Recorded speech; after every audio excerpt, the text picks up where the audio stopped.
sp3 సంకరీకరణంలో ఏర్పడ్డటువంటి 4 sp3 hybrid ఆర్బిటాలతో బంధాలను ఏర్పరిచిన కారణంగా కార్బన్కి హైడ్రోజన్కి మధ్యన ఇక్కడ ఒక బంధం అనేటువంటిది ఏర్పడుతుంది. కార్బన్కి హైడ్రోజన్కి మధ్యన ఇక్కడ ఒక బంధం అనేటువంటిది ఏర్పడుతుంది. అదేవిధంగా ఈ కార్బన్కి ఈ హైడ్రోజన్కి మధ్యన మరొక బంధం అనేటువంటిది ఏర్పడుతుంది.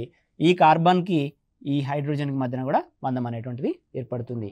ఈ విధంగా మీథేన్ మోలిక్యూల్ లోపల మనకి 4 బంధాలు అనేటువంటివి ఉండడం జరుగుతుంది. మీథేన్ మోలిక్యూల్ లోపల 4 బంధాలు అనేటువంటివి ఉండడం జరుగుతుంది. దీన్నే మనము టెట్రాహైడ్రల్ షేప్ అని పేర్కొనడం జరుగుతుంది.